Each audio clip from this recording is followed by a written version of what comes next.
네, 이전 시간에 이제 부동산 등기 개념 보았고요. 특히 중요한 것은 그 등기되는 대상이죠. 이제 건물, 토지, 그리고 권리들, 그리고 이제 권리 변동으로는 이제 보의, 변소, 설처 이 6가지가 계속 나옵니다. 민법에서는 발생, 변경, 소멸이 계속 나오듯이 여기서는 보의, 변소, 설처가 나오니까 요거 잘 기억하시면 됩니다. 자, 그러면 이러한 사항들이 기록되는 등기의 종류에는 어떤 것들이 있냐서 238페이지 보시면은 이제 여러 가지로 등기를 이제 구별을 합니다. 238페이지 보시면 1번 보시면 먼저 등기 사항에 따른 분류에서요. 사실의 등기는요. 표지에 부의하는 등기를 말합니다. 그래서 표시란에 하는 등기를 우리는 사실. 이것은 그냥 물건, 건물이랄지 토지 어떤 사실을 기록하기 때문에 사실의 등기라고 하고요. 밑에 권리의 등기는 사항란의 등기죠. 권리에 관한 사항을 기록하는 그 갑구나 을구의 등기를 우리는 권리에 관한 등기라고 해요. 이 두 가지를 구별하는 시력은 이제 우리가 뒤에서 이제 하나씩 다룹니다. 그래서 대표적으로 추정적 효력 이런 것들은 권리의 등기만 인정되고 사실 등기는 인정되지 않는다. 이런 내용들을 이제 그 시릭, 구별하는 시릭들은 뒤에서 다루게 되니까요. 뒤에서 봅니다. 그래서 이런 등기가 있고요. 이건 간단하죠. 그 다음에 2번 보시면 이제 등기 효력에 따른 분류해서요. 자, 등기를 하게 되면 가장 중요한 효력은 법률 행위에 의한 물권 변동 효력이 되겠죠. 이게 가장 중요한 거죠. 매매를 통해서 소유권을 취득하기 위해서는 반드시 등기가 돼야 되니까요. 자, 이러면 이렇게 권리 변동적 효력, 이런 등기의 효력을 종국적으로 발생시키는 등기다. 그래서 종국 등기, 본 등기라고 합니다.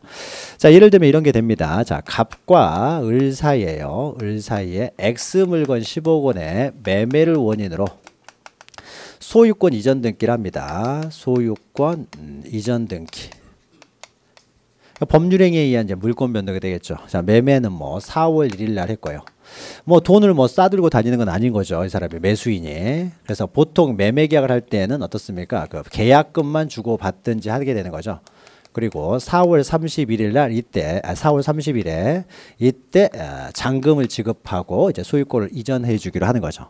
자, 그러면 일반적으로 매매를 통해서 어떻습니까? 갑과 을 사이에 을은 채권만 발생하는 거죠. 매매를 했다고 해서 소유권을 취득하는 건 아니고요. 소유권을 이전해달라고 요구할 수 있는 이제 채권만 발생하는 것이고요.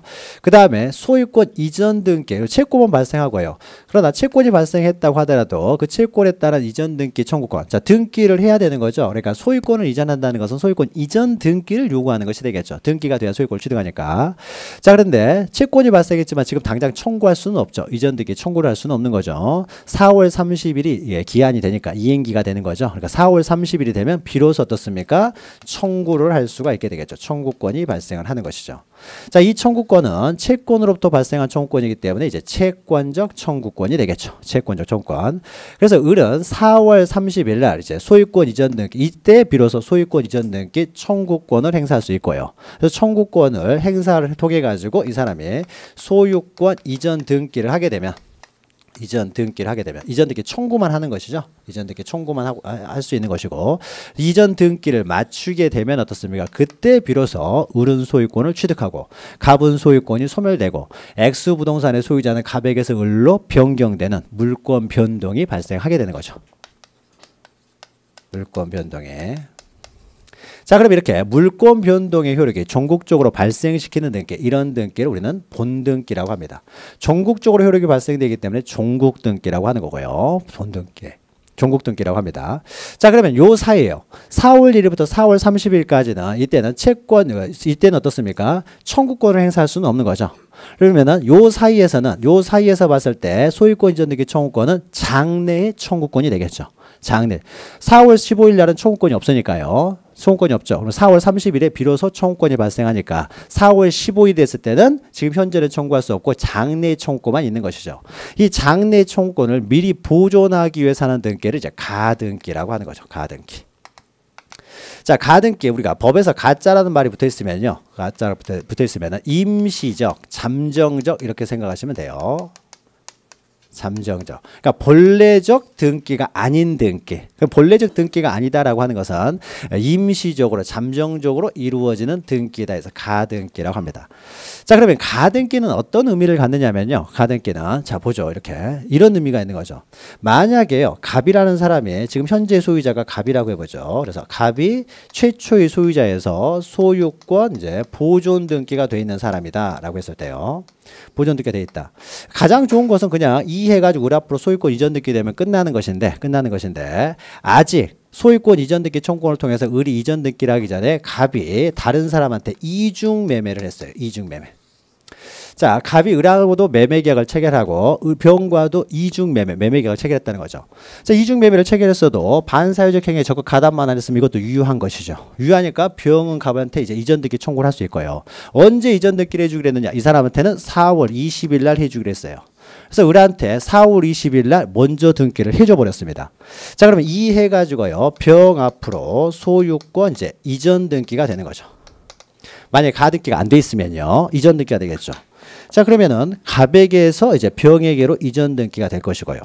자, 이 상태에서요. 이 상태로 있는 상태에서 4월 30일에서 갑이 다시 을한테 3해가지고 을한테 소유권 이전 등기를 하게 되면은요. 그러면 을이 갑으로부터 다시 이전 등기를 받게 되면 이런 일은 거의 없겠지만 서류를 뭐 유주했다든지 해서 다시 이렇게 이전 등기를 받게 되면 어떻습니까? 둘 다 소유권을 취득했죠. 갑으로부터. 그러면 어떻습니까? 둘 다 갑으로부터 한 사람으로부터 둘 다 소유권을 취득할 수는 없잖아요. 이건 양립할 수 없는 권리죠. 배타적 권리이기 때문에. 자, 그러면 누가 소유권을 취득하느냐? 충돌이 이루어졌을 때 누가 소유권을 취득하느냐? 거기에 있어서는 어떻습니까? 병이 2번이잖아요. 그리고 을은 3번이 되는 거죠. 그러니까 순위번호가 굉장히 중요한 겁니다. 그래서 병이 2번이고 을이 3번이기 때문에 병이 소유권을 취득하게 되는 거죠. 같은 사람으로부터 소유권을 취득했을 때는. 따라서 결국 병이 소유자니까 을의 소유권은 이제 말소될 운명에 있는 거죠. 결국 병이 소유권을 취득하고 을은 소유권을 취득하지 못하게 되는 거죠. 자기는 이전 등기 청구권이 있었지만은 결국 이전 등기를 할 수는 없는 거죠. 번등기를 할 수가 없습니다. 자, 그래서요. 을이라는 사람은 이제 가등기를 이용을 하게 됩니다. 가등기를. 자, 그래서 자신의 이전 등기 청구권을 보존하기 위해서요. 이럴 수가 있는 거죠. 이럴 수가 있는 거죠. 보통 이렇게 되면 이런 일이 발생하겠죠. 을이 만약에 매매 계약을 할 때 계약금 1억 원을 줬다라고 하게 되면은 을은 어떻게 됩니까? 1억 원 날리는 거죠. 물론 을은요, 갑한테 1억 원을 이제 손해배상을 청구할 수는 있습니다. 채무불이행으로 손해배상을 청구할 수 있는데, 손해배상 청구권도요, 채권이에요, 채권. 채권이기 때문에 이 채권이라는 것은 실현되기 위해서는 권리는 가지고 있어봤자 의미가 없죠. 실현돼야 의미가 있는 것이죠. 채권이라는 것은 상대방이 이행을 해야 실현이 되는 거예요. 그러니까 내가 이 사람한테 1억 원의 채권을 가지고 있던 10억 원의 채권을 가지고 있던 간에 갑이 이행을 해야 실현되는 것이고, 갑이 이행하지 않으면 아무 의미가 없는 거죠. 채권만 가지고 있어봤자 실현이 될 수가 없는 거죠. 그러니까 채권은 100억의 채권이 있으면 뭐합니까? 상대방의 지급을 할 수 있는 능력이 안 된다. 그럼 실현될 수가 없잖아요. 실현될 수 없으면 아무 의미가 없는 거죠. 근데 물건은 어떻습니까? 다른 사람의 이행 행위가 필요 없이 내가 이 물건의 소유권을 가지고 있으면 내가 사용하면 되잖아요. 그러니까 물건은 좀 더 강한 권리가 되지만 채권은 상대방의 이행에 의해서만 실행되기 때문에 좀 이렇게 좀 불안전하죠. 이행하지 못하면 권리만 있어봤자 이행을 못하게 되면 그러니까 이 사람이 뭐 돈이 있지만 땅에다 묻어놓고요. 돈 없다 해버리면 실현이 안 되잖아요. 찾아야 되는데 어떻게 찾습니까? 땅속에 묻어놔버린 거를 찾을 수가 없는 거죠. 또 특히 이렇게 잃어버린 그러면 1억 원이 어떻게 됩니까? 뭐 사기 당하는 거예요. 사기 당하는 거예요. 만약에 혹시라도요 4월 15일 날 이렇게 액수가 크면은요 중간에 중도금을 넣는 경우가 있습니다. 그래서 중도금으로 한 뭐 6억을 줬다고 해보죠. 계약금을 1억 주고요. 근데 중도금 줬다고 해서 소유권을 취득하는 건 아니기 때문에 중도금까지 다 줬는데 4월 20일 날 병한테 10억에 팔고 사라져 버렸습니다. 그러면 을은 어떻습니까? 7억을 날리게 되겠죠. 7억의 권리는 있지만은 이행을 안 하면 의미가 없어지니까요. 그래서 7억을 날리게 되겠죠. 그러니까 이쯤 되니까 어떻습니까? 을도 뭔가 무기가 필요하겠죠. 그래서 보통은요, 이렇게 중도금을 줄 때요, 가등기를 하기로 하는 약정 같은 걸 하는 경우가 많죠. 자기도 이제 무기를 가져야 되니까. 물론 이런 가등기 하는 것은요, 매매계약서에 들어가 있어야 됩니다. 그래서 매매계약서에 이제 중도금 주기로 하고 매매계약서에 들어가 있겠죠. 그럼 중도금 줄 때 갑은을에게 가등기를 해준다. 이런 계약서 내용이 들어가 있어야만이 우리 가등기를 요구할 수 있는 것이지, 계약서 내용이 없으면 가등기 안 해줘도 상관없겠죠. 그래서 계약서에 집어넣으면 되겠죠. 그런데 이제 이런 것들을 계약서에 집어넣을 줄 아는 사람이 별로 없기 때문에 가등기가 현실에서 그렇게 많이 이용되지는 않습니다. 잘 모르니까요. 만약에 그래서 4월 10월 내 사람 알아가지고 이때 가등기를 했다고 해보죠. 중도금 주면서. 그럼 가등기는 이렇게 합니다. 이래가지고 갑이 지금 현재 소유자예요. 소유권 보존 등기가 되어 있습니다. 보존등기가 되어 있는 상태에서 이제 가등기 이거 사람이 4월 15일 날 가등기를 하잖아요. 그러니까 아직 병 앞으로 이전 등기가 되기 전에 먼저 가등기를 하는 거죠. 그럼 가등기 할 때는요. 이 해가지고 이제 을 앞으로 소유권 이전 등기 가등기를 합니다. 가등기가 언제입니까? 4월 15일 날 하는 거죠. 자, 가등기를 이렇게 했을 때는요. 항상 그 다음에 본등기 할 칸을 남겨놓고 가등기를 이렇게 가등기를 합니다.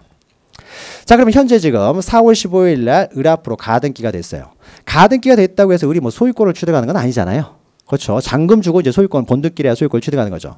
따라서 가등기 자체로는요. 어떠한 효력도 없습니다. 여전히 갑이 소유자인 거죠. 갑이 소유자고. 그래서 가등기 자체로는 어떤 실체법상, 즉 민법상 어떠한 효력도 인정되지 않는 거죠.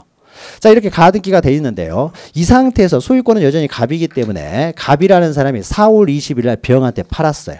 병한테. 그러면 3 해가지고 병 앞으로 이제 소유권 이전 등기가 되겠죠. 이전 등기. 자, 그럼 이제 이때는 어떻습니까? 4월 20일 되면 이제는 병이 소유자가 되는 거죠. 소유권 넘어왔으니까요. 병이 소유자죠. 소유권은 한 사람만 소유자일 수 있으니까 이제 갑에게서 소유자였다가 이제 병한테 소유권이 넘어왔으니까 이제 병이 소유자가 되겠죠. 자, 그럼 현재는 병이 소유자예요. 그런데 을이라는 사람이 이제 4월 30일이 돼가지고 자기 앞으로 이제 등기를 합니다. 본등기를. 갑으로부터 본등기를 하는 거죠. 그래서 을 앞으로요. 소유권 이전 등기 이제 본등기. 이전 등기를 하는 거죠. 이전 등기를 하게 되면 이 사람은 4월 이제 30일 날 이전 등기, 본등기를 하는 거죠. 자, 소유권이 갑으로부터 을에게도 이전되고 병에게도 이전됐죠. 이제 이전됐습니다. 자, 그러면 소유권 먼저 소유권을 취득한 사람이 먼저 소유자가 되겠죠. 그러니까 날짜로만 보면은요. 을은 4월 30일 날 소유권을 취득했고요. 병은 4월 20일 날 소유권을 취득했기 때문에 누가 소유권을 취득해야 맞아요? 병이 소유권을 취득해야 맞죠. 그런데 이 사람은 가등기를 통해서 이때 가등기를 하면서 을이라는 사람이 가등기를 통해서 2번을 차지하고 들어갔잖아요. 자, 병은 3번이 되고 을은 2번이 되는 거죠. 그러니까 이 등기, 본등기는 병보다 나중에 된 등기지만은 우리는 날짜보다는요, 순위번호를 봅니다. 등기의 순위는요, 순위번호. 그래서 순위번호가 굉장히 중요한 거죠. 순위번호가. 그래서 이 사람의 순위는 몇 순위가 됩니까? 2순위, 2번이 되고요. 병은 3번이 되는 거죠. 만약에 비율이 가등기를 안 했으면은 자기가 3번이 돼버리겠죠. 얘가 2번, 3번이 되지만은 자기가 가등기를 먼저 해주니까 내가 2번이 되는 거죠. 소유권은 나중에 취득했다고 하더라도 이 사람의 순위는 2번이 되는 거죠. 그러니까 가등기에서 어떻게 됩니까? 이 가등기에서 순위가 자기의 2번이 보존이 되는 거죠. 이런 가등기 효력을 순위 보존적 효력이라고 하는 거죠. 그러니까 가등기가 됨으로써 내가 2번 순위를 먼저 갖게 되는 거죠. 그리고 이 사람은 3번 순위니까 누가 앞서게 됩니까? 을이 앞서게 되는 거죠. 을이 앞서게 되니까는 어떻게 돼요? 소유권은 두 사람이 공동으로 소유권은 서로 배타적 권리를 두 사람이 소유할 수는 없기 때문에 이것이 말소가 되는 거죠, 이제는. 자, 그러면 을이 소유권을 취득하는 날짜는 이때 소유권을 취득합니다. 4월 30일 날. 그렇죠? 4월 30일 날 취득하지만 그 순위가 나는 2번이 되는 거죠. 2번이. 가등기에서 그 순위가 보존된다. 이걸 가등기 순위 보존적 효력이죠. 그러니까 결국 어떻게 됩니까? 자신의 이전 등기 청구권. 그래서 가등기된 물건은 어떻게 됩니까? 사는 사람이 없겠죠. 사는 사람이 없습니다. 그러니까 가등기가 돼 있으면 본등기가 안 돼 있다고 하더라도 사서는 안 되겠죠. 나중에 이 사람이 본등기가 버리면 내가 순위가 밀려버리기 때문이죠. 자, 이런 것들을 가등기의 순위 보존적. 그래서 자신의 장래 청구권이요. 청구권을 미리 이 장래 청구권이죠. 본등기 청구권을 보존하기 위해서 미리 하는 등기. 순위를 보존하기 위해서 하는 등기 이런 걸 가등기라고 합니다. 그러니까 가등기 자체는 아무런 효력이 없지만 본등기를 하게 되면은 이 본등기와 양립할 수 없는 등기 사이에서 이거 순위는 어떻게 됩니까? 가등기한 순위가 되는 것이죠. 그러니까는 을이 소유권을 취득하는 거죠. 자, 가등기의 구체적인 절차요. 가등기를 어떻게 하는지 또 자세한 효력에 대해서는요. 맨 마지막 시간에 다룹니다. 맨 뒤에. 가등기는 민법에서도 시험에 출제가 되기도 합니다만 등기법에서는 매년 출제가 되기 때문에 굉장히 중요한 거예요. 그래서 여기서는 그냥 가등기 그 개념만 좀 보시면 됩니다. 그래서 종국 등기는요, 등기의 본래적 효력의 물권 변동이랄지 뭐 대항력 이런 것들이 종국적으로 발생하는 등기를 우리는 본등기라고 하고, 밑에 예비 등기로 해서 가등기 있죠. 예비 등기는 가등기 하나밖에 없습니다. 이렇게 종국 등기, 즉 본등기를 하기 전에 어떻습니까? 예비적으로 하는 등기다라는 거죠. 자, 그래서 그 가등기에는 다시요, 파란 글씨로 있죠. 네 번째 줄 보시면은 청구권 보존을 위한 가등기가 있어요. 이것이 바로 청구권 보존을 위한 가등기죠. 자신의 소유권 이전 등기 청구권을 미리 보존하기 위해서 하는 등기니까 이것을 청구권 보존을 위한 가등기고요. 청구권 보존을 위한 가등기는 부동산 등기법에서 다릅니다. 그러나 밑에서 세 번째 줄 보시면 담보 가등기가 있어요. 이 담보 가등기는 여러분 민사특별법인 가등기 담보 등에 관한 법률에서 다릅니다. 그러니까 부동산 등기법에서는 다루지 않고요. 거기서 다루게 됩니다. 담보 가등기는 아까 잠깐 설명했죠. 일반인들끼리 돈을 빌려주고 빌릴 때는요, 이제 사채업자라고 하는 거죠. 이 사람 사채업자예요. 은행에서 돈을 빌리면 주택담보대출 규제를 하기 때문에요, 많이 못 빌립니다. 그러니까 은행에서 돈을 빌리면 다 저당권을 설정하는데 사채업자한테 돈을 빌립니다. 그러니까 은행에서 돈 못 빌리면 사채업자한테 가야 되겠죠. 그 사채업자한테 이제 가가지고 빌리는데 사채업자들은 뭐 저당권 이런 거 설정할 줄 모르고요. 또 안다라고 하더라도요, 저당권을 설정하면 결국 법원에서 경매를 해야 되는데 사채업자 이런 분들은 어떻습니까? 법원 이런 거 가는 거 별로 안 좋아하는 사람들이죠. 이런 거 별로 안 좋아해요. 그러니까 이 사람들은요, 이전 등기를 해버린다는 거죠. 자기 앞으로. 이전 등기를 해놓고 돈 갚으면 돌려주겠다는 거죠. 그러니까 완전히 담보를 완전 이전 등기를 통해서 잡고 있는 거죠. 그래서 돈 안 갚으면 이 사람 팔아먹어버리는 거죠. 자기가. 그래서 돈 받아버리면 되겠죠. 확실하죠. 근데 이렇게 이전 등기를 하게 되면요, 문제가 뭐가 있냐면요, 이 사람이 사채업이니까 여러 사람한테 돈을 빌려주다 보면 이걸 다 이전 등기 다 받다 보면요, 재산세가 엄청나게 나오겠죠. 이런 문제가 생긴다는 거죠. 그러면은 을이라는 사람은 돈을 빌려주고요, 이 물건을 못 팔아먹게만 하면 되는 거잖아요. 팔고 도망가는 것만 맡기면 됩니다. 못 팔아먹게 하는 방법은요, 가등기만 해놔도 충분한 거죠. 가등기 해놓으면 사는 사람이 없을 테니까요. 그렇죠. 가등기만 했을 때는 소유권을 취득하는 건 아니기 때문에 세금이 나오지는 않겠죠. 그래서 보통 사채업자들은 이전 등기를 하게 되면 여러 가지 불편한 점이 많으니까 가등기만 해놓는 거죠. 가등기만 해놔도 이 사람이 처분은 어차피 못하게 될 것이고, 처분해봤자 자기가 본등기하면 자기가 소유권을 취득하니까요. 그래서 가등기를 한 다음에 끝까지 돈을 안 갚게 되면은 자기가 본등기 해버리면 되겠죠. 그리고 팔아서 어떻게 돼요? 자기 돈 가져가면 되겠죠. 그래서 현실에 있어서는 다 이제 가등기의 방법을 사용합니다. 이런 등기를 이제 가등기 담보라고 하는 거죠. 가등기 형식으로 담보를 잡는다는 거죠. 그렇죠. 그리고 이전 등기를 하게 되면 이건 양도담보. 자세한 내용은 여러분 민법, 민사특별법 시간에 다루게 됩니다. 자, 우리는 청구권 보존을 위한 가등기만을 다루게 되고요. 자, 그래서 가등기의 의미 정도 잘 기억하시면 됩니다. 자세한 내용은 우리가 뒤에서 다뤄요. 맨 마지막 시간에. 자, 239페이지 보시면요, 이제 등기가 그 본등기, 이제 본등기죠. 보통 이제 가등기는 예외적인 것이고, 일반적으로 이제 일반적인 등기하면 본등기입니다. 자, 그래 주로 이제 우리는 본등기를 다루게 되는데, 이제 본등기는 다시 여러 가지로 구별을 합니다. 자, 본등기는요, 먼저 맨 위에 있는 거죠. 자, 이렇게 소유권 이전 등기, 보존 등기 이런 것들은 어떻습니까? 등기부에 새롭게 기입하는 등기가 되겠죠. 저당권 설정 등기도 새롭게 기입하게 되겠죠. 을구에. 그 저당권 이전되면은 새로운 저당권자 앞으로 또 기입 등기가 이루어지겠죠. 자, 그래서 새롭게 등기부에 기입하는 등기를 이제 기입 등기라고 합니다. 기입 등기. 자, 그러면 이 등기라고 하는 것은요, 등기 자체가 목적이 아니라 등기는 수단이에요.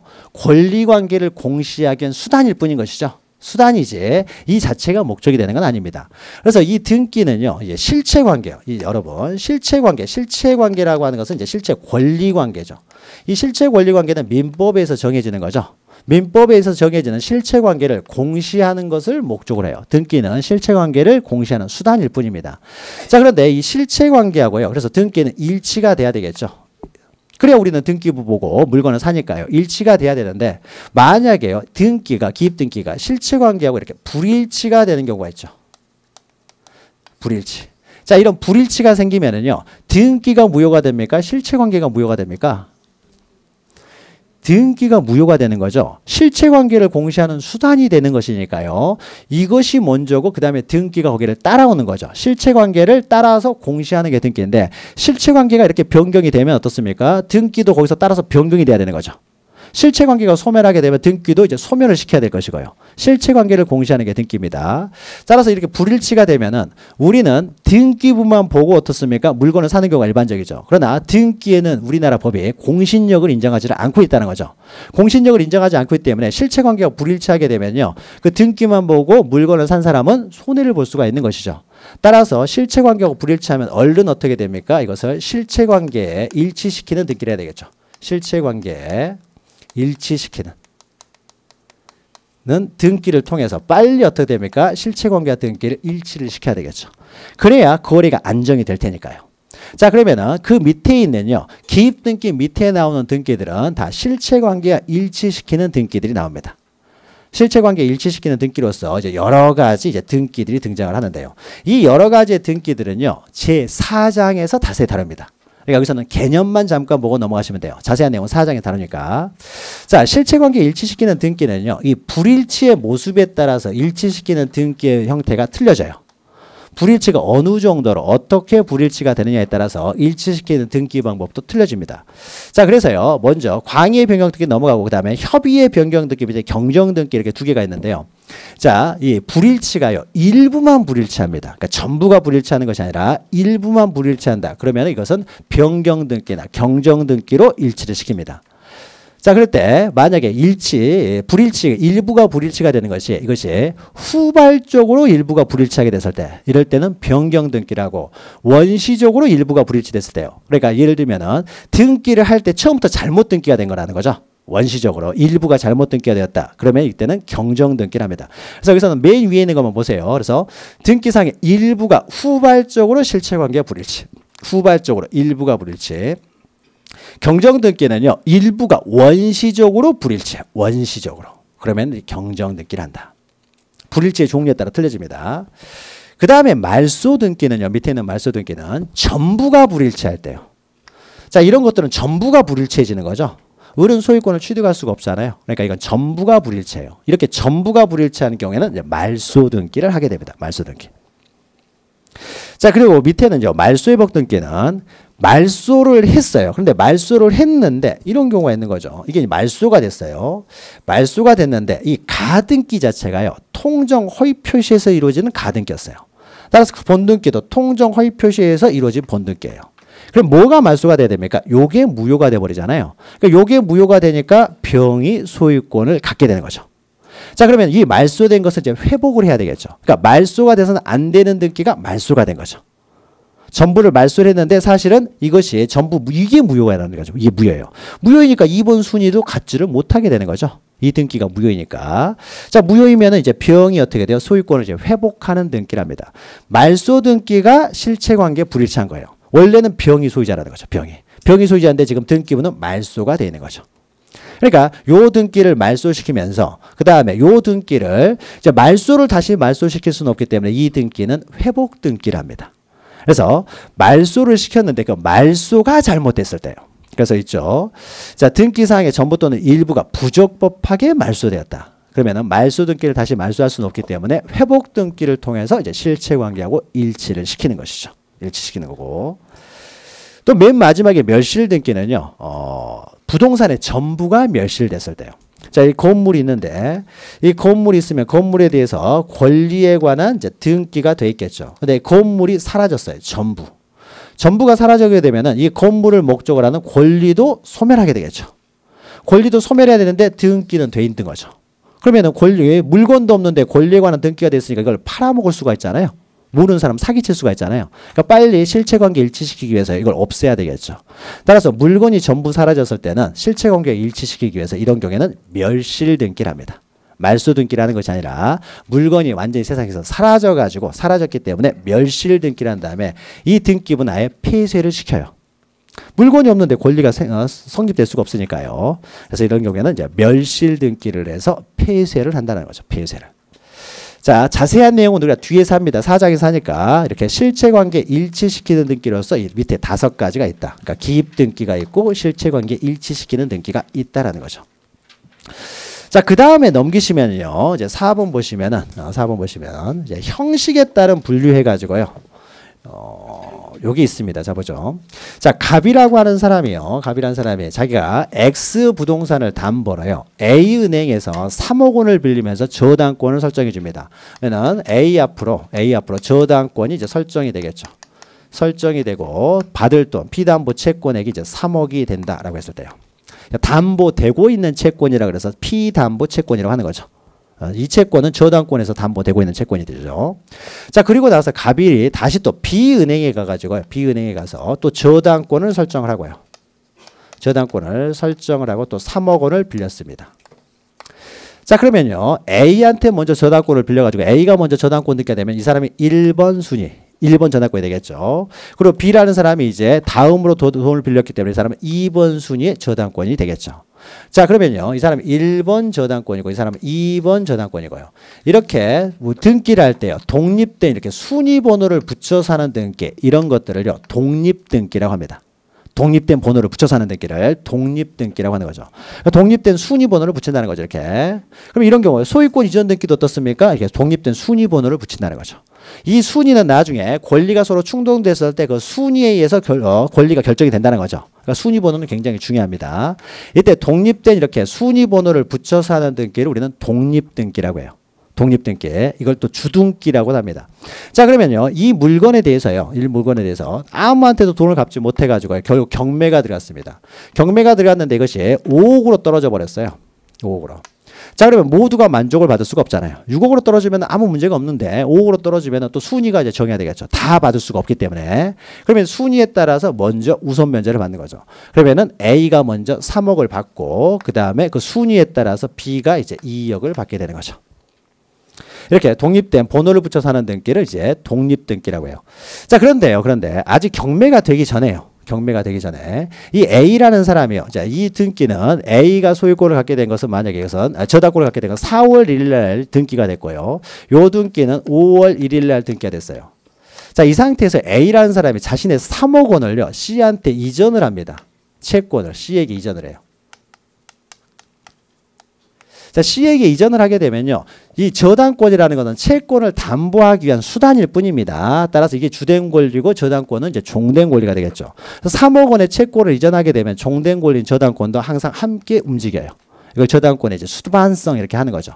자, 그러면은 C에게 채권과 저당권이 함께 이제 넘어가는 거죠. 자, C에게 이전되는 것이 이것이 이제 6월 1일 날 이전됐다고 해보죠. 그러면 C가 저당권을 취득하게 되는 시기는 언제입니까? 6월 1일이 되는 거죠. 6월 1일 날 채권을 취득했잖아요. 그리고 저당권을 취득했죠. 따라서 6월 1일이기 때문에 자, 여기 밑에다가 3 해가지고요. C의 1번 저당권 C에게 이전. 이런 식으로 만약에 등기가 되면요. 자, 독립된 순위번호를 붙여서 하게 되면은 자, 요 상태에서요. C에게 이전된 상태에서 이것이 이제 6월 1일이 되겠죠. 이 상태에서 만약에 경매가 들었다 해보죠. 돈을 못 갚아서. 그래서 이것이 낙찰이 됐는데 5억으로 낙찰이 됐어요. 자, 그러면 이 돈을 어떻게 받아갈 것이냐. 자, 순위대로 가져가게 되면 어떻습니까? 자, A는 저당권을 이전했기 때문에 이 사람 채권이 없죠. 팔았잖아요. C한테 3억 받고 팔았을 거 아니에요? 팔았을 테니까 이 사람 채권이 없죠. C한테 넘겼으니까. 그러니까 A는 배당받지 못하고요. 그러면 그 다음에 누가 받습니까? 순위 번호가 2번인 B가 먼저 3억을 받게 되고요. 그 다음에 3번인 C가 어떻게 됩니까? 2억을 받게 되겠죠. 결론이 좀 이상하게 되는 거죠. 결론이. 원래 B라는 사람은 2억밖에 받을 수 없는 사람이 어떻습니까? A가 채권을 이전했다는 우연에 의해서 갑자기 3억 원을 받게 되고요. 자, C라는 사람은 1번 저당권을 승계받았는데 원래 A는 어떻습니까? 3억을 다 받을 수 있는 사람이죠. 그럼 C가요. A한테 이 채권을 살 때 3억 주고 살 리가 없겠죠. 2억밖에 못 받는 사람이니까 2억만 주고 사겠죠. 그럼 A라는 사람은 3억을 다 받을 수 있는 사람이 2억밖에 못 받게 되는 거죠. 결론은 A가 2억밖에 못 받게 되고 B가 어떻게 돼요? 3억을 다 받게 되는 불합리한 결과가 생기는 거죠. 자, 그래서 원래 등기를 이렇게 독립된 번호를 붙여서 하는 등기가 원칙입니다. 이걸 독립등기가 원래 원칙이에요. 이렇게 하는데 이렇게 독립된 순위 번호를 붙여서 등기를 하게 되면요. 이런 불합리한 결과가 생길 수가 있다는 거죠. 따라서 이런 불합리한 결과를 막기 위해서요. 이렇게 저당권을 이전할 때는 이 C라는 사람은 어떻습니까? 6월 1일 날 저당권을 취득했지만은 1번 저당권을 승계한 사람이죠. 1번 저당권을 승계한 사람이기 때문에 요 독립된 순위번호를 붙여서 3번 해가지고 이렇게 쓰는 것은 아니고요. 1번 저당권을 승계했으니까 1번 저당권 밑에다가 붙여서 등기를 합니다. 붙여서 등기해서 1번 저당권 C에게 이전. 그리고 6월 1일 이렇게 쓰는 거죠. 그래서 판 하나를 다시 만들어 가지고요. 여기다 바로 밑에 붙여서 등기를 해요. 이걸 부기 등기라고 합니다. 자, 그래서 부기 등기를 했을 경우에는요. 여기다 3번이라고 쓰는 것이 아니라 이 사람은 1번 저당권을 승계했기 때문에 1번 순위 번호를 그대로 유지하면서 부기 번호를 붙여서 등기를 해요. 이런 것을 부기 등기라고 합니다. 자, 그러니까 C는 어떻게 됩니까? C는 1번 저당권, 1번 순위. 그러니까 이렇게 등기를 하는 것이 아니라 이렇게 등기를 한다는 거죠. 자, 이렇게 등기를 하면 어떻습니까? 만약에 이게 5억이 떨어지게 되면은 C에게 이전됐기 때문에 A는 더 이상 저당권자가 아니죠. 그러니까 이때는 A는 여기다가 말소하는 표시를 해요. 한 줄로 딱 긋습니다. 저당권은 살아있는 거죠. 저당권은 사람만 바뀌었기 때문에 말소하는 표시를 하고 이제 C에게 이전됐다는 거죠. 그럼 C는 1번 저당권, 이 사람은 1번이죠. 순위번호가. 1번이기 때문에 경매가 들어가면 C가 3억을 받고 B가 2억을 받게 되는 거죠. 그러니까 동일한 결론이 되는 거죠. 그러니까는 A는 C로부터 3억을 받을 수가 있었던 거죠. 3억 받고 팔았겠죠. 자, 그러면 이런 부기 등기는 원칙적으로 독립된 순위번호를 붙여서 날짜별로 접수일자별로 순위번호를 붙여서 하는 쭉 이렇게 하는 것이 원래 원칙이에요. 원래 원칙이지만 이렇게 순위번호를 쭉 붙여서 하게 되면 불합리한 경우가 발생할 때 이럴 경우에는 독립된 순위번호를 붙여서 하는 등기가 아니라 이렇게 부기 등기 형식으로 한다는 거죠. 바로 밑에 붙여가지고 이러니까 이 부기 등기에 대응해서 요 1번 독립된 순위 번호를 가지고 있는 번호를 등기를 주등기라고 하는 거죠. 그래서 이 주등기의 순위 번호를 그대로 따라가지고 그다음에 가지 번호나 부기 번호를 붙여서 하는 등기를 부기 등기라고 합니다. 자, 이렇게 부기 등기를 하는 것은 그 어떠세요? 그 순위를 계속 유지하기 위한 거죠. 순위를. 자, 이걸 부기 등기라고 해요. 자, 그러면 주등기. 이거 부기 등기는요. 그러니까 원칙하고 예외를 구별하셔야 돼요. 원칙은 독립된 순위 번호를 붙이는 것이 원칙이지만은 그것이 불합리한 경우에는 그 순위를 계속 유지시키기 위해서 이제 때로는 부기 등기로 하는 경우가 있다라는 거죠. 그래서 예외적인 내용이죠.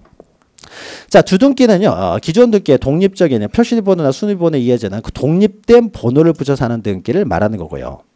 그러니까 여기서 갑구나 을구는 순위 번호를 붙이지만은 표제부는 표시 번호가 있었죠. 그래서 자, 표시 번호가 1번 해가지고 원래 이 토지의 지목이 전이었어요. 그러면 이렇게 표시 번호가 1번 되겠죠. 면적도 있고 소재 지번도 있을 것이고요. 근데 이 전이 바뀔 수가 있는 거죠.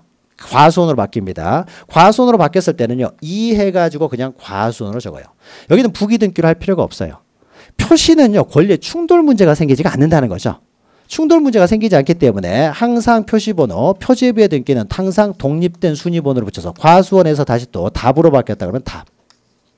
항상 이렇게 독립된 번호를 붙여서 합니다. 표제부는. 부동산 표시는 충돌 문제가 생기지 않으니까요. 그래서 항상 독립 등기를 하게 되는 거고, 그러니까 표시 번호를 붙인다든지. 소유권 이전 등기는요, 항상 이렇게 또 독립된 번호를 붙입니다. 방금 했죠. 소유권 이전 등기도 항상 독립된. 그래서 원래 이렇게 독립적으로 순위 번호를 붙여서 하는 것이 원칙이에요. 이게 독립 등기인데. 밑에 부기 등기 보시면은요, 있죠. 자, 기존 등기에 이어지는 독립된 순위 번호를 가지지 않고 그 기초가 되는 주등기 또는 부기 등기. 자, 부기 등기의 부기 등기도 인정이 돼요. 그러나 이것은 극히 예외적인 것이고 이제 환매에서 다룰 텐데 이건 뒤에서 보고요. 그냥 보통 이제 주등기 밑에 가지 번호, 부기 번호를 붙여서 하는 등기를 말한다. 이렇게 부기 등기를 하는 이유는 밑에 있죠. 기존의 주등기와 동일성을 유지하고 가장 중요한 것은 주등기와 동일한 순위를 보유하기 위해서죠. 1번 순위를 보유하기 위해서 이렇게 부기 등기로 한다는 거죠. 자, 그러면 개념은 이제 아셨죠? 그러면 밑에 보시면 핵심 다지기 해가지고요. 어떤 경우는 주등기로 하고 어떤 경우는 부기 등기로 하는 얘가 쭉 나와 있는데요. 여기는 별표를 한 3개 치세요. 주등기로 하는 경우, 부기 등기로 하는 경우 시험에 나옵니다. 그래서 우리가 요 내용들은요, 우리가 뒤에서 이제 하나하나 보면서 개별적인 권리에 관한 등기를 할 때, 아, 이 등기는 부기 등기로 합니다. 이 등기는 주등기로 합니다. 이렇게 해요. 그러면은 원칙과 외를 해서 부기 등기로 하는 건 다 이유가 있는 거니까요. 그 이유만 이해하시면은 이건 당연히 부기 등기로 해야 되는 것이죠. 자, 그래서 지금은 요거 하나만 기억하죠. 자, 주등기로 하는 경우 해가지고 두 번째 줄 보시면 소유권 보존 등기나 소유권 이전 등기는 항상 주등기로 합니다. 주등기. 독립 등기로 한다는 거죠. 그런데 밑에 부기 등기로 하는 경우에서 두 번째 줄 보시면 소유권 이외의 권리를 이전할 때는 이렇게 이전하는 거죠. 이전할 때는 항상 부기 등기로 하게 됩니다. 부기 등기. 이래야만이 어떻습니까? 순위가 계속 보존될 수가 있으니까요. 그래서 소유권 이외의 권리의 이전 등기는 항상 부기 등기다. 지금은 이제 요 정도만 기억하시면 됩니다. 그래서 지금 한 내용 중에서는 가등기의 의미와 부기등기의 의미만 확실하게 여러분이 기억하셔도 돼요. 앞으로 계속 이제 나옵니다. 가등기나 부기등기라는 개념이 계속 나오기 때문에요. 그 의미만 좀 이해하시면 되고요. 자, 그러면은 이제 241페이지 보시면 이러한 종류의 등기들의 이제 효력이죠, 효력. 왜 등기를 하느냐? 등기의 효력을 위해서 이제 등기가 하는 거죠. 그래서 등기의 효력은요, 간단하게 보죠. 자, 241페이지 보시면요. 자, 등기의 효력은 주등기의 효력이 있고, 그 다음에, 본등기, 본등기, 종국등기죠. 종국등기의 효력이 있고, 가등기 효력이 있는데, 가등기의 효력에 대해서는요, 나중에 우리가 다시 공부합니다. 그래서 가등기는 우리가 방금 설명했죠, 좀 전에. 가등기 자체로는 어떠한 효력도 없다는 거죠. 다만, 가등기에 기한 본등기를 하게 되면은 그 가등기에 의해서 본등기 순위 보존의 효력이 발생한다는 거죠. 요거 하나 기억하시면 되고, 보통 우리가 등기의 효력 그러면 이제 본등기, 종국등기의 효력을 말합니다. 그럼 제목만 하나씩 보죠. 여러분 민법에서 다 하셨으니까. 자, 가장 중요한 효력은 1번 보시면 권리가 변동되는 거죠. 법률 행위에 의한 물권 변동은 등기해야 권리가 변동되는 거죠. 물론 법률의 규정에 의한 물권 변동은 등기 없이도 변동되지만 법률 행위에 의한 물권 변동은 반드시 등기가 있어야 되기 때문에 권리 변동 효력이 발생하는 거고요. 자, 두 번째, 등기가 권리 변동적 효력을 발생시킬 때 동시에 뭐까지 생깁니까? 그 순위도 확정이 되는 거죠. 순위. 등기를 하면서 권리가 변동되면서 내 순위가 정해지는 거죠. 순위. 그래서 순위 확정적 효력이 발생하는 거죠. 순위가 확정되죠. 저당권 등기를 한다. 그러면은 그럴 때 저당권을 취득하면서 그 저당권의 순위도 정해지는 거죠. 그래서 순위 확정적 효력이 있고, 자, 넘기시면요. 대항적 효력, 우리가 앞에서 했죠. 채권이라든지 또는 그 특약사항들은 등기를 하지 않으면은 제3자에게는 주장을 못하지만은 등기를 하게 되면 이제 제3자에게도 주장할 수 있는 이제 대항적 효력이 발생하는 거죠. 대항적 효력. 이런 게 있는 거죠. 제목만 보시면 되겠죠. 그 다음에 양가로 4번 보시면 추정적 효력인데요. 여기에다 이제 별표를 한 2개, 3개 쳐놓으십시오. 등기 효력 중에서 가장 중요한 것은요. 여기까지 뭐 간단한 내용이고요. 추정적 효력이 시험 문제에 자주 나옵니다. 추정적 효력이 가장 중요한 효력이에요. 이것도 이제 이해만 하면 간단합니다. 자, 보죠. 추정적 효력은 자, 갑과 을 사이에요. 을 사이에 X 물건 15권의 매매를 통해서요. 소유권 이전 등기가 됐어요. 등기법은 계속 민법 이야기밖에 안 하죠. 다 민법 시간 하는 내용 그대로 계속 하는 겁니다. 계속. 심화 강의라고 보시면 된다는 거죠. 자, 그래서 이전 등기가 돼가지고요. 이렇게 이일해가지고 최초의 소유자가 갑이었으면 갑 앞으로 이제 소유권 보존 등기가 돼 있는 상태에서 이해서 을 앞으로요. 소유권 이제 이전 등기가 됐습니다. 매매를 원인으로 했기 때문에 그 매매라고 적는 거죠. 매매를. 자, 이렇게 됐어요. 자, 그러면은 아무런 문제가 없으면은요. 을이 소유권을 취득하는 거죠. 우리 소유권 취득하고 끝난 겁니다. 그런데 갑자기요. 갑이라는 사람이 달려들어와서 말합니다. 이 매매가 무효라고 주장을 합니다. 이 사람 매도인이에요. 매수인인데 이것은 매매는 통정 허위 표시에 의한 가장 매매였다고 주장을 하는 거예요. 그러니까 이 갑이라는 사람이 채권자 A가 있는데 A로부터 강제 집행을 면하기 위해서 등기만 을 앞으로 넘겨놨다라고 주장을 하는 거예요. 통정 허위 표시에서 이루어진 가장 매매이기 때문에 이건 무효라고 주장을 합니다. 그러니까 매매가 무효이기 때문에 매매에 따른 이전 등기는 부적법한 등기다라고 주장을 하는 거죠. 그래서 소유권은 여전히 나에게 있다라고 주장을 해요. 그랬더니 을이라는 사람이 무슨 소리냐? 이 매매는 정상적으로 이루어진 매매라고 주장하는 거죠. 이 매매는 유효다. 통정 허위 표시 그런 거 난 한 적 없다라고 하는 거죠. 유효한 매매다. 그런 거 한 적이 없다. 그러니까 이 등기는 적법한 등기다라는 거죠. 그러니까 소유권은 나에게 있다라고 주장을 해요. 자, 그러면 어떻습니까? 이 등기에 대해서 이 물건의 소유권에 대해서 다툼이 생기는 거죠. 그러니까 서로 다툼이 안 생기면은요, 아무 문제가 없습니다. 그냥 을이 소유하고 끝나는 거예요. 그런데, 그래서 갑이 내 거다 돌려달라 그랬는데, 을이 그냥 돌려줘요. 그래, 알았어. 돌려줄게. 돌려주면 그냥 끝나는 거죠. 돌려주면 끝나는 거잖아요. 달라고 안 하면 그걸로 끝나는 거고. 그래서 다툼이 없으면 아무 문제가 없습니다. 그런데 다툰다는 거죠. 갑하고 어떻게 돼? 을하고. 유효다, 무효다 그래서. 다툼이 생기면 결국 어떻습니까? 누구에게 소유권이 있느냐는 결국 소송으로 갈 수밖에 없는 거죠. 그래서 소송에 들어가요. 자, 소송으로 들어가게 되면은요, 서로 주장이 틀리잖아요. 이렇게 주장이 틀리죠. 서로 주장이 틀리니까는 이때는 어떻습니까? 이기기 위해서는 그 자기 주장에 근거를 대야 되겠죠. 근거를 대야 돼요. 다시 말해서 입증을 해야 되는 거죠. 자기 주장에 대한 입증을 해야 되는 거죠. 주장에 대한. 그럼 이때 입증할 때 이제 문제가 생깁니다. 주장에 대한 입증을 할 때요. 자, 이때 의리. 이 매매가 무효여서 적법하다는 것을 의리 입증해야 되느냐, 아니면은 이 매매는 무효여서 이게 부적법한 등기라는 걸 갑이 입증해야 되느냐, 문제가 생기는 거죠. 자, 그런데 만약에 이것이요, 매매를 했다 또는 통정 허위 표시한 가장 매매다, 이게 유효한 매매다, 이런 증거가 하나도 없어요. 서로가 아무런 증거가 없습니다. 그러니까 어떤 걸 입증할 수 있는 증거가 하나도 없었을 때요, 이때가 이제 문제가 되는 겁니다. 자, 그럼 만약에 의리 유효적법을 입증해야 된다 그러면 의리 입증을 못하는 거죠. 입증할 근거가 없으니까. 그러니까 어떻게 됩니까? 의리 패소, 소유권은 갑에게 가는 거죠.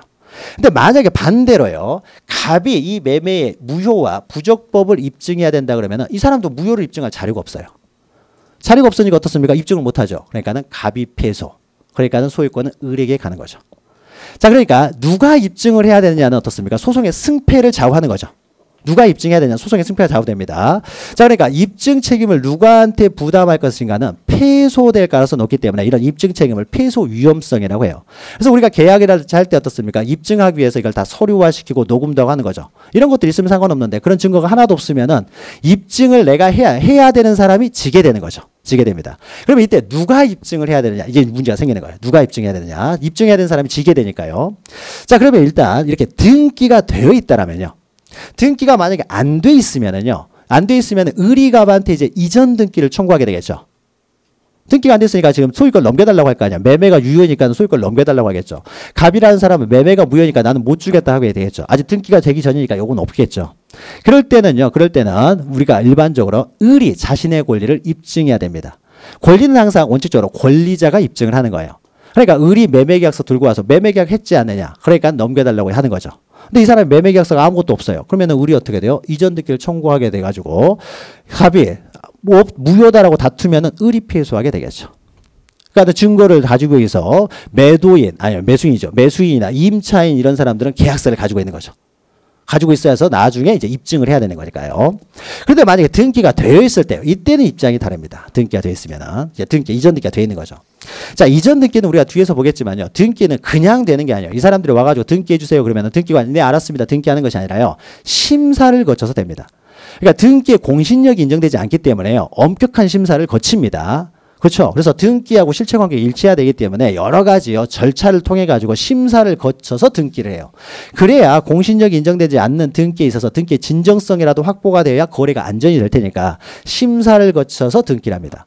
그래서 일단 등기관의 심사를 거쳐서 등기가 된 거니까 이 등기는 어떻게 됩니까? 일단 이 등기는 유효하다라고 추정을 해줘요. 심사를 거쳐서 된 등기니까요, 일단 유효하다. 그리고 심사를 거치는 과정에서요, 그 적법성까지 다 심사를 하기 때문에 적법하다라고요, 일단 추정을 해준다는 거죠. 등기는. 자, 그러면 이 앞으로 일단 등기가 돼 있으면 이 등기는 유효하고 적법한 것으로 추정을 해주니까 어떻습니까? 그 추정적 효력에 의해서 의리수수로 입증할 필요는 없다는 거죠. 의리 입증하는 것이 아니라 이 추정적인 효력, 추정력의 부인, 그러니까 유효나 적법이 추정되고 있기 때문에 이것과 반대되는 사실을 갑이 입증해야 되는 거죠. 그러니까 등기와 반대되는 사실을 입증한다 그래서 이것을 반증이라고 하는 거죠. 반증. 그럼 누가 반증을 해야 되느냐? 갑이 반증은 반대되는 사실의 증명을 제출하라는 거죠. 그래서 반증을 대면 어떻게 됩니까? 본복이 되겠죠. 그러니까 반증하는 방법은요, 갑하고라고 짰던 짤 때 대화했을 거 아니에요. 대화하는 거. 이것을 갑이 녹음을 해놓은 게 있었어요. 그러면 짠 게 이제 입증이 되는 거죠. 짜가지고 통정 허위 표시로 이전됐다는 게 입증이 되는 거잖아요. 반증을 되는 거죠. 반증이 되니까 어떻게 돼요? 무효 맞네 해가지고 법원에서는 무효로 이제 인정을 받겠죠. 갑이 승소 판결을 받겠죠. 그러다 갑이 입증하지 못하면은 이제 을이 어떻게 돼요? 일단 유효하고 적법한 거로 추정되기 때문에 소송에서는 을이 승소를 하게 되겠죠. 자, 이게 추정적이에요. 그럼 추정력이라고 하는 것은요, 추정된다라는 건, 추정력이라고 하는 것은요, 일단 다툼을 전제로 하는 거죠. 다툼이 없으면 추정력의 문제도 생기지 않겠죠.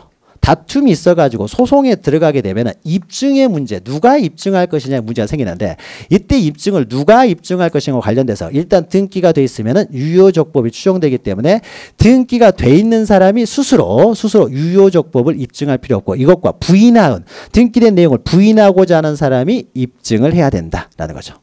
입증 책임. 이 입증 책임과 관련된 것이 이제 추정적 효력이라고 하는 겁니다. 추정적 효력은 대충 아시겠죠, 이제. 그래서 의미만 이해하시면 돼요. 자세한 내용은요, 우리가 또 천천히 뒤에서 이렇게 또 민법에서 하실 겁니다.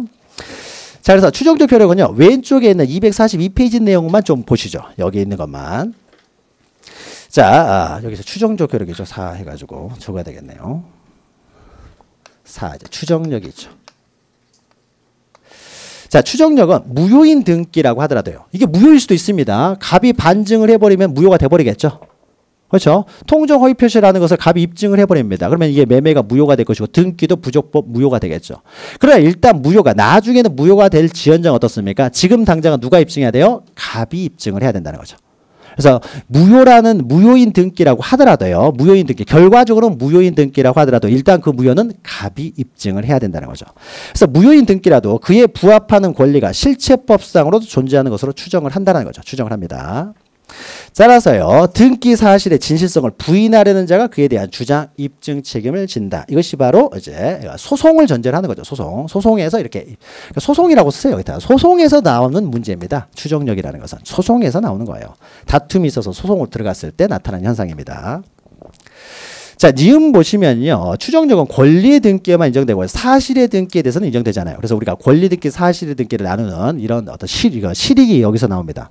권리는요. 서로 이게 갑이 소유자다, 을이 소유자다 충돌의 문제가 생길 수 있습니다. 그래서 소송을 해보면 을이 이길 수도 있고 갑이 이길 수도 있어요. 근데 사실의 등기를 생각해보죠. 사실의 등기. 자, 여기가요. 건물이 이제 이게 5층짜리 건물이 있습니다. 실제 건물은 5층짜리예요. 근데 등기부의 그 표시란에는요. 이 등기가요. 10층으로 구정되어 있어요. 10층으로 등기가 되어 있습니다. 10층으로. 자, 그러면 표시란이 10층으로 되어 있으면은 일단 이것이 10층이라고 추정이 되느냐? 이건 어떻습니까? 가서 보면 5층이라는 거 뻔히 알 수 있잖아요. 이걸 소송 가가지고 이건 5층짜리 건물이다. 이건 10층짜리 건물이다. 다툼이 생겨서 소송까지 갈 일이 없겠죠. 가서 보면 알잖아요. 그렇죠? 그러니까 이런 건 어떻게 됩니까? 다툼의 문제가 생기질 않아요. 가서 보면 아니까. 그러니까 이런 것들은 입증의 문제도 생길 일이 없겠죠. 그렇죠. 그러니까 무조건 이게 잘못된 거잖아요. 그렇죠. 무조건 잘못된 거죠. 가서 확인해 보면 알 수 있으니까. 그러니까 이렇게 뭐 입증의 문제라든지 다툼의 문제가 생기지 않습니다. 사실의 등기는. 그러니까 추정력의 문제가 나올 수도 없는 거죠. 가서 확인해 보면 잘못됐네 가지고 고쳐야 되겠죠. 무슨 소송으로 갑니까? 이런 것들을. 그래서 사실의 등기에는 추정력 문제가 발생하지 않는 것이죠. 그러니까 일단 뭐 10층짜리로 이런 것들을 뭐 추정해주고 이런 문제가 발생하지 않아요. 가사를 보면은 뭐 100이면 100. 소송이라고 하는 것은요. 갑이 이길 수도 있고 을이 이길 수도 있고 이럴 때 소송이 되는 거예요. 근데 이것은 뭐 100이면 100이 이거 5층이잖아요. 그러니까 추정력의 문제는 발생하지 않는다. 자, 추정력의 범위에서 기억 보시면요. 등기 명의자에게 일단 유효가 추정이 되면서요. 그러면은 이 등기 추정력은요.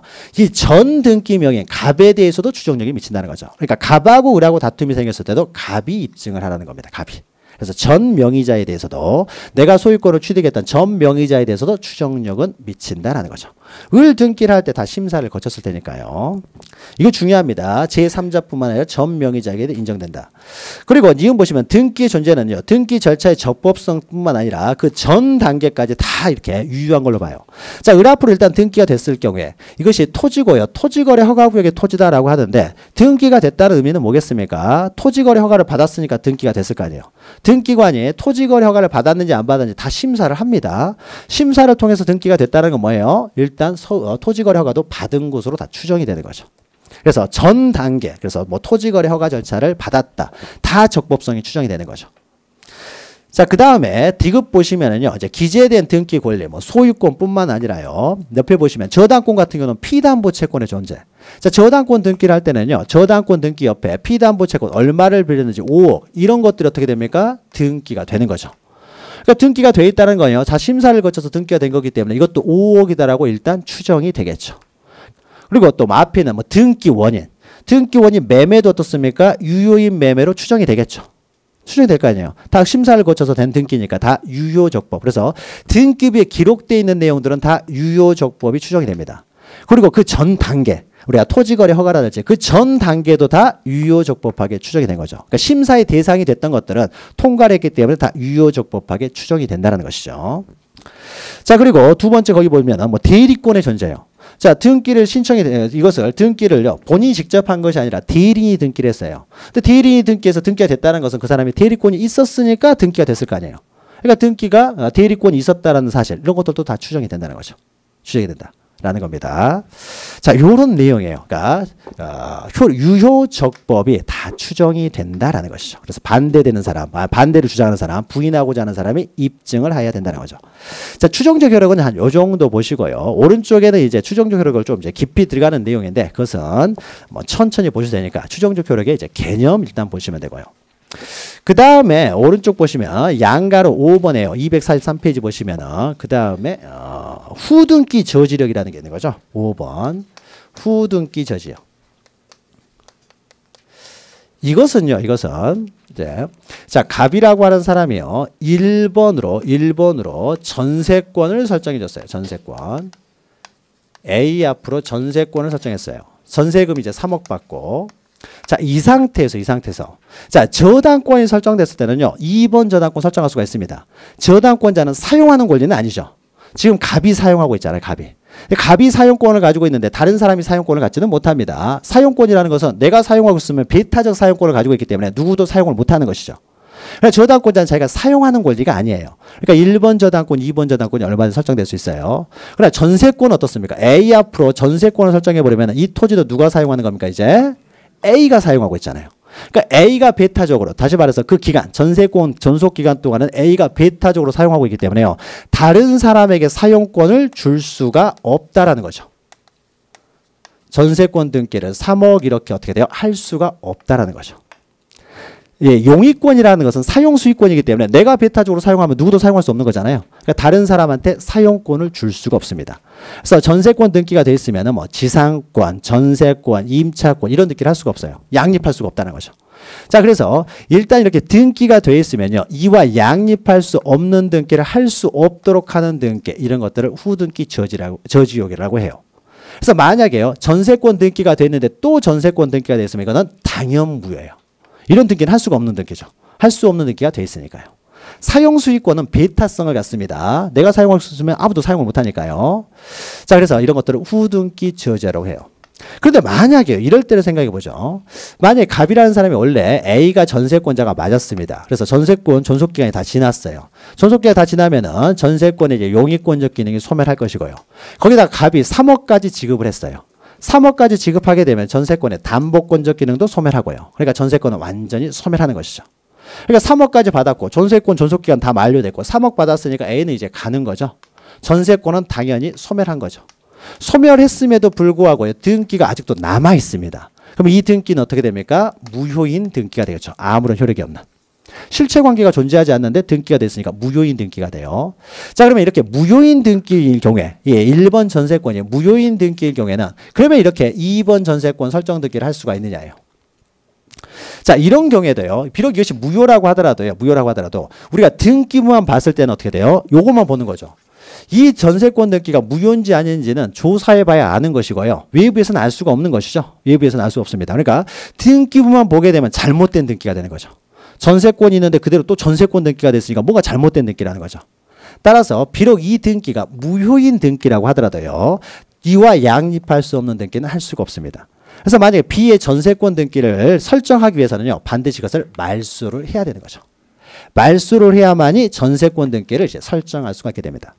따라서 전세권에 있어서 여러분이 이제 민법에서 하게 되면요. 동시행 관계는 이런 거죠. 동시행 관계는 갑이 전세금을 지급하는 행위와요. A가 어떻습니까? A가 물건을 반환하는 것만으로는 안 돼요. 전세권에 말소 등기에 필요한 서류까지 지어야 어떻습니까? 전세금 주는 거죠. 그러니까 물건만 반환받았다고 하더라도요. 말소 등기를 하지 못하면 갑은 다른 전세권 설정을 못한다는 거죠. 그러니까 말소 등기에 필요한 서류까지 받아야 돈 주는 거예요. 그렇죠. 그래서 이게 동시행 관계가 되는 거죠. 자, 이런 것들을 후등기 저지력이라고 합니다. 그래서 이제 1번, 2번에 방금 설명했던 내용이 있어요. 그래서 양립할 수 없는 등기를 이제 할 수 없도록 하는 등기가 됩니다. 앞으로도 계속 민법 이야기만 합니다. 등기법 시간에는. 자, 그 다음에 마지막으로 6번 보시면요. 6번 보시면 이제 점유적 효력이라는 게 있죠. 이 점유적 효력은요. 여러분이 민법 취득시효를 하다 보면은요, 이제 취득시효가 나오면은 취득시효 기간이 나옵니다. 그럼 부동산에 대해서 점유취득시효 기간은 20년이에요. 20년인데 등기부 시효 취득 기간은 10년이 되는 거죠. 그러니까 등기가 돼 있었을 때는 20년의 점유 기간을 10년으로 단축시키는 것이죠. 이것을 점유적 효력이라고 해요. 점유적 효력. 점유적 효력. 자, 그러면요, 이때 시효 취득할 수 있는 이 등기요. 등기를 했을 때는 어떻습니까? 등기가 돼 있는 사람. 등기가 안 돼 있는 사람은 20년 점유를 해야 되는데, 등기가 되는 사람은 10년만 점유해도 된다라는 거죠. 그러니까 이 등기가 그 기간, 10년의 점유 기간을 이렇게 커버해 준다는 거죠. 이걸 점유적 효력이라고 합니다. 자, 그러면 이때요, 이 등기요. 등기부 취득 시효를 할 때 이 등기는 유효인 등기만 시효 취득을 할 수 있습니까? 무효인 등기도 시효 취득을 할 수 있습니까? 아직 안 배우셨나요? 인문 강의 때. 유효건 무효건 상관이 없는 것이죠. 무효건. 그러니까 보통 무효인 등기에 있어서의 취득 시효가 의미가 있는 거죠. 만약에 갑액에서 을 앞으로 이제 등기가 됐어요. 매매를 원인으로 등기가 됐는데 이 등기가 유효이면 이 사람 소유자잖아요. 취득 시효 문제가 나올 필요도 없습니다. 그런데 이 매매가 무효였다는 거죠. 그러면 이 등기도 무효가 돼버리겠죠. 자, 무효가 됩니다. 그런데 이 매매가 무효라는 사실을 갑돌도 아무도 모르는 거죠. 모르는 상태에서 10년이 지났어요. 자, 10년이 지나면 을은 매수인의 점유이기 때문에 자주 점유가 될 것이고요. 그래서 10년이 지나면 이 사람은 시효 취득을 해버린다는 거죠. 무효인 등기도. 물론 그러면 시효 취득은 그러면 무효인 등기에서만 나옵니까? 아니에요. 유효인 등기에서 나올 수 있어요. 자, 유효인 등기였어요. 매매에서 유효인 등기가 돼 있습니다. 그런데 어느 날 갑자기 갑이 와가지고요, 이것은 무효다라고 주장을 합니다. 자, 무효라고 주장해가지고 여러 가지 반대되는 뭐 증명서를 막 가지고 오는 거예요. 싸우는 거죠. 그러면 그 을이라는 사람이 여기 대항해 가서 이 매매가 유효라는 걸 입증을 해야 되는데 입증할 계약서 이런 거 다 잊어버렸어요. 그러니까 자기가 유효라는 걸 입증을 못 하는 거죠. 그럴 때 어떻습니까? 이 사람은 시효 취득을 주장할 수도 있는 것이죠. 그러니까 유효인 경우도 가능하고 무효인 경우도 가능한데 주로 무효일 때 의미가 있는 거죠. 자, 그러면 이때요, 6가지의 효력을 보았는데 우리가 하나만 좀 보죠. 그러면은 자, 이때요, 그러면 우리가 추정력이나 후등기 저지력이나 점유적 효력은 어떻습니까? 유효인 등기든 무효인 등기든 어떻습니까? 다 인정이 되는 거죠. 그렇죠? 무효인 등기도 점유적 효력, 시효 취득 가능하고 후등기 저지력이 인정되고 추정적 효력이 인정된다는 거죠. 자, 그러나 권리 변동적 효력, 순위 확정적 효력, 대항적 효력은요, 유효인 등기를 전제로 하는 거죠. 등기가 무효면 권리 변동 안 하는 거죠.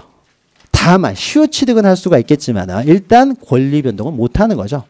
등기가 무효면 어떻습니까? 매매가 무효면 등기도 무효고 원칙적으로 그런 소유권 취득하지 못하잖아요. 그렇죠? 유효인 등기를 전제로 해서 소유권을 취득하는 거죠. 또 유효인 등기를 전제로 그 사람의 그 권리가 순위가 확정되는 것이죠.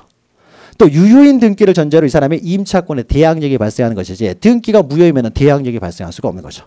그렇죠? 따라서 이런 등기가 가장 본래적 효력이 되는 거죠. 이건 소송에 들어갔을 때. 또 이런 일이 이렇게 많이 흔치는 않을 것이고요. 이것도 예외적인 현상이 되는 거죠. 시효 취득도. 우리가 일반적으로 등기 효력 그러면 가장 중요한 효력은 요거잖아요. 요거. 특히 1번, 2번이죠. 이런 특히 그중에서도 1번이죠. 1번. 이게 중요한데 이건 유효인 등기를 전제로 하는 것이죠. 그래서 이것은 유효인 등기에만 인정되는 효력, 나머지는 유무효를 구별하지 않고 인정되는 효력이다라는 거죠. 자, 그러면 넘기시면요, 그러면은 이제 가등기 효력이 있는데 245페이지 가등기 있는데 이것은 또 넘어갑니다. 가등기 의미 우리가 알았기 때문에요. 가등기는 그 자체로는 아무런 효력이 없고 본등기 했을 때 순위 보존적 효력만 있다는 거죠. 자, 그 다음에 246페이지 보시면은요, 그러면은, 자, 등기가 유효하여야만이 권리변동, 순위 확정, 대항적 효력이 발생한다는 거죠. 그러면은, 유효가 되기 위한 요건들이 나옵니다. 등기의 유효 요건. 그래서 246페이지 보시면 등기의 유효 요건이에요.